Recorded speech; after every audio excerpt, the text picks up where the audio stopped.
আসসালামু আলাইকুম। জাহাঙ্গীরনগর বিশ্ববিদ্যালয় ডি ইউনিটের ভর্তি পরীক্ষার হাতে আর মাত্র ৪ দিন বাকি।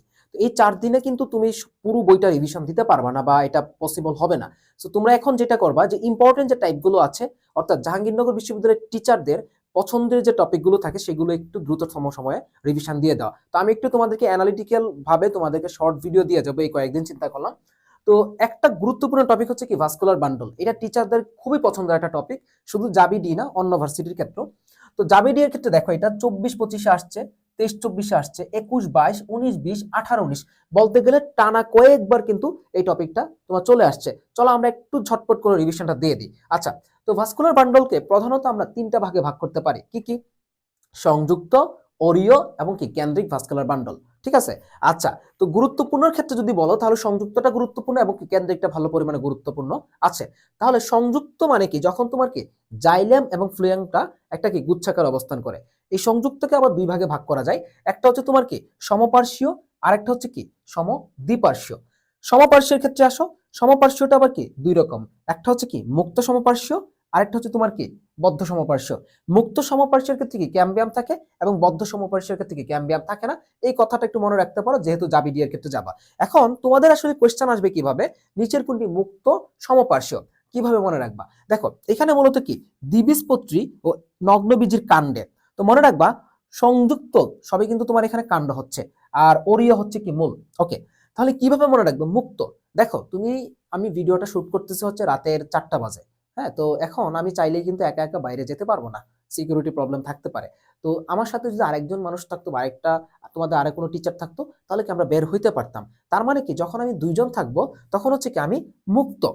আর নগ্নবীজি, নগ্ন মানে যারা ধরো পাগল টাগল থাকে তারা তো এমনিতেই মুক্ত, তারা তো আর কোনো কিছু মানে না। তাহলে দেখো দ্বিবীজপত্রী এবং কি নগ্নবীজির কাণ্ড এটা হচ্ছে কি মুক্ত ভাস্কুলার বান্ডল। ওকে, বদ্ধ কি? তাহলে এই যে আমি একা একা আছি, তো আমি তো চাইলে বের হতে পারবো না, আমি কি বদ্ধ। তাহলে একা মানে কি বদ্ধ থাকা, একা একা থাকলে কি আবদ্ধ লাগে, বদ্ধ লাগে। তাহলে দেখো একবীজপত্রী কাণ্ড হচ্ছে কি বদ্ধ তোমার সমপার্শ্ব। ওকে, তাহলে এটা গেল, এটা খুবই গুরুত্বপূর্ণ।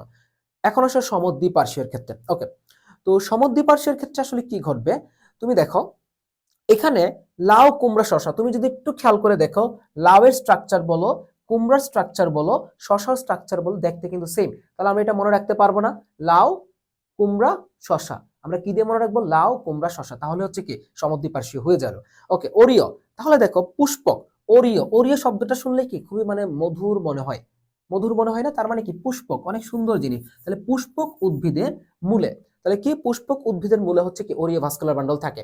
এটা খুবই ইম্পর্টেন্ট। কেন্দ্রিক, আচ্ছা কেন্দ্রিকটা হচ্ছে কি যখন তোমার জাইলেমটা কেন্দ্রে থাকবে এবং ফ্লুয়েমটা কি পরিধির দিকে থাকবে তখন সেটাকে বলবো কি আমরা জাইলেম কেন্দ্রিক বা হচ্ছে কি হাইড্রোসেন্ট্রিক। জাইলেম কেন্দ্রিক বা হচ্ছে কি হাইড্রোসেন্ট্রিক। আচ্ছা, তাহলে দেখো এটা মনে রাখতে গেলে অনেকে একটু প্যাচ লাগে যে জাইলেম, আমরা জানি কি জাইলেম কি পরিবহন করে? জল, মানে কি পানি পরিবহন করে। তাহলে দেখো হাইড্রোজেন ডাইঅক্সাইড মানে H2O, হাইড্রো মানে একটা মিলতেছে। তাহলে হাইড্রোসেন্ট্রিক মানে কি জাইলেম কেন্দ্রিক এবং ল্যাপ্টোসেন্ট্রিক মানে কি ফ্লুয়েম কেন্দ্রিক। আচ্ছা, তাহলে হাইড্রোসেন্ট্রিক কিভাবে মনে রাখবা? PLS, পিতে হচ্ছে কি টেরিস, এলতে হচ্ছে কি লাইকোপোডিয়াম এবং এসতে হচ্ছে কি স্যালাজিনেলা। তাহলে মেইনলি এই যে তোমার কেন্দ্রিক ভাস্কুলার বান্ডলগুলো এটা হচ্ছে কি মূলত টেরিডোফাইটের ক্ষেত্রে দেখা যায়। আচ্ছা, ল্যাপ্টোসেন্ট্রিক বা ফ্লুয়েম কেন্দ্রিক কারা কারা আছে? ইয়োক্কা এবং কি তোমার ড্রাসাইনা। ঠিক আছে? তো এই জিনিসগুলো হচ্ছে তোমার কি মূলত আমাদের ইম্পর্টেন্ট টপিক। তো আশা রাখি তোমরা এই টপিকটা একটা রিভিশন হয়ে গেছে। তো ইনশাল্লাহ তোমরা জাবি ইউনিটে এইবারও এই টপিক থেকে একটা কোয়েশ্চেন কমন পাওয়ার কিন্তু সম্ভাবনা আছে। তো এই ধরনের টপিকগুলো আমি তোমাদেরকে প্রতিনিয়ত দিয়ে যাব। তো ভিডিওটা তোমার টাইমলাইনে শেয়ার করে রাখতে পারো এবং তুমি কি করতে পারো, এটা একটা ঝটপট একটা রিভিশন দিয়ে ফেলতে পারো। ঠিক আছে? এবং কেমন লাগছে সেটা